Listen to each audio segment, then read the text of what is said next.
Est-il rien d'aussi nu, d'aussi escarpé de toutes parts que mon rocher? Connaît-on un sol plus stérile? Trouve-t-on une race d'hommes plus sauvage, un site plus affreux, un climat plus malsain? C'est ainsi que s'exprime Sénèque, alors qu'il subit un exil de 8 années en Corse, peut-être sur ce pic rocheux battu par les vents, à l'orient dans le Cap.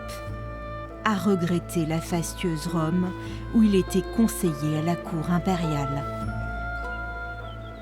Alors bon, c'est une légende. Il y a plusieurs lieux de résidence hypothétiques de Sénèque, mais c'est ici, la tour, que Sénèque, en 41, aurait été exilé, et après avoir été dénoncé pour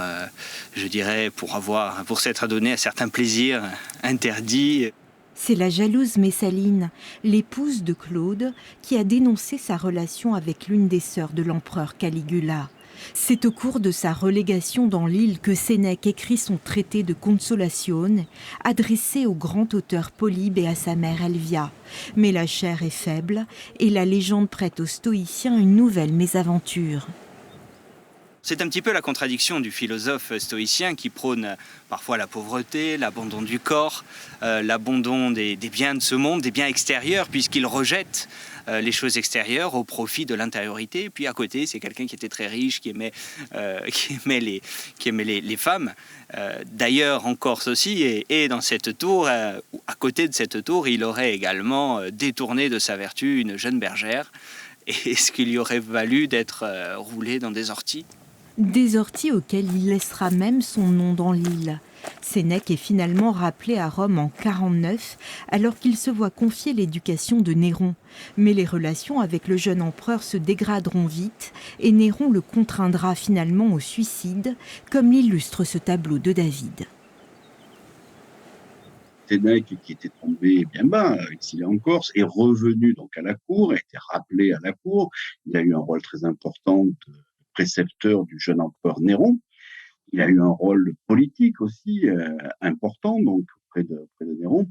Mais la roche tarpéienne est proche du Capitole, c'est-à-dire que quand on est monté tout en haut, on peut tomber tout en bas. Et lui aussi a fini par être victime des complots et sera donc condamné par Néron, par celui qu'il avait donc un peu modelé philosophiquement et qui finalement a voulu se débarrasser de son maître une fois qu'il avait complètement assumé son pouvoir impérial. Donc oui, finalement, peut-être qu'à la fin, il a regretté la Corse. Les écrivains et la Corse, c'est une longue histoire qui nous mène cette fois non pas à Rome, mais à Florence à la fin du Moyen-Âge.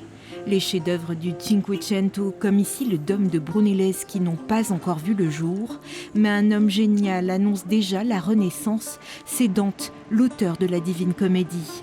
Le père de la langue italienne ne viendra jamais dans l'île, mais il influencera directement la langue corse.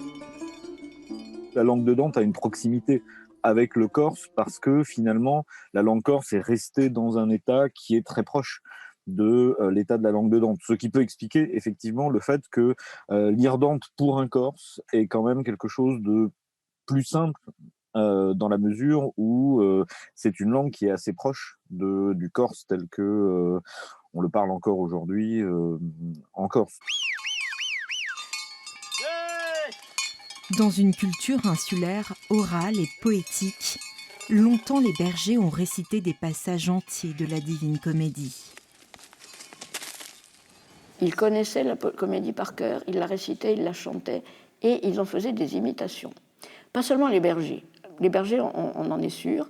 On peut dire quasiment tous les Corses, parce qu'il y avait ceux qui étaient allés à l'école et qui apprenaient Dante en italien, dans les cours d'italien, qui était très important pour la Corse, parce qu'ils se reconnaissaient dans cette langue.